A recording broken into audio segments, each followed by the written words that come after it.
Môre, dis Dinsdag die 10de Maart en ek hoop die Here ontmoet jou vandag rustig net daar waar jy is.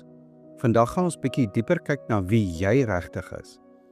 Gister het ons gesien dat Jakob die man was wat alles self wou laat uitwerk, die ou hakskeen-gryper. Maar vandag kyk ons na iets spesonders.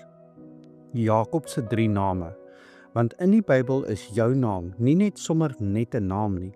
Dit vertel iets van jou storie, van jou siel. En as ons vandag na Jakob se name kyk, gaan jy dalk ook iets van jou eie storie daarin raak sien. Jakob het as te ware 3 identiteite gehad. Die eerste een ken ons, Jakob, die hakskeen-gryper. Die man wat krom paaie geloop het om bo uit te kom. Maar toe kom daardie nag by die rivier, by die Jabokdrif, waar hy alleen met God was. Daardie nag het hy sy naam verander na Israel. Israel beteken hy wat met God worstel, of stryder met God. Dit was die oomblik toe hy opgehou het om teen mense te beklei en begin het om aan God vas te hou. Dit was die dag toe hy geleer het dat ware krag nie in manipulasie lê nie, maar in oorgawe. Maar daar is ook 'n derde naam wat baie mense miskyk. In die boek Jesaja word die naam Jeshurun gebruik. Dit is 'n pragtige erenaam. Dit beteken die opregte of die een wat reguit loop. Sien jy die pad van krom Jakob na worstel en vasgryp Israel, na reguit loop Jeshurun. Dit is wat God met mens doen. God vat 'n hakskeen-gryper en hy begin met hom te worstel. En miskien is jy vandag in so 'n worstelstryd in jou lewe. Miskien voel dit of alles teen jou draai. Onthou dan, God worstel nie met jou om jou seer te maak nie.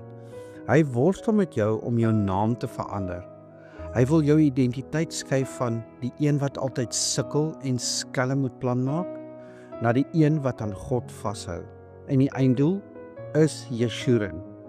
God se droom vir jou is dat mense na jou sal kyk en sê, daardie mens is reguit. Daardie mens is opreg. Dit is nie iets wat jy uit jou eie kan regkry nie. Dit is wat gebeur wanneer die Here jou hart oorneem. So wie is jy vandag?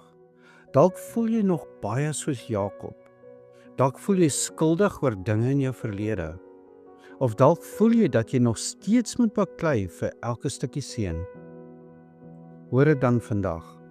God noem jou nie net volgens jou verlede nie.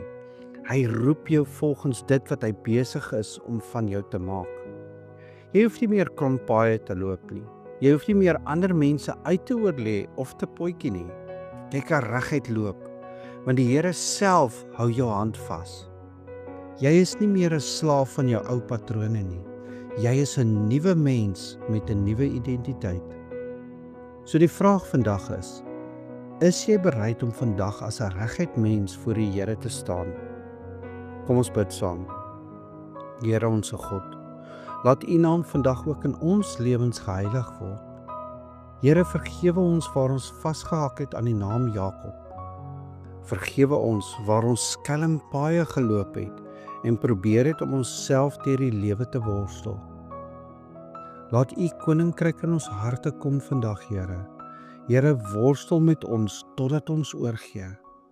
Verander ons identiteit van hakskeen-grypers na mense wat aan U vashou. Maak ons harte vandag opreg nuut, sodat ons as Jeshuruns kan leef.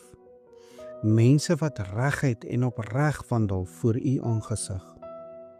Ons bid dit in die naam van Jesus Christus, deur die kragtige werking van die Heilige Gees. Amen. En onthou vandag, jy is dalk die enigste Bybel wat iemand vandag moet ontmoet. Loop vandag reguit, want God stap saam met jou. Ek hoop jy het 'n geseënde Dinsdag.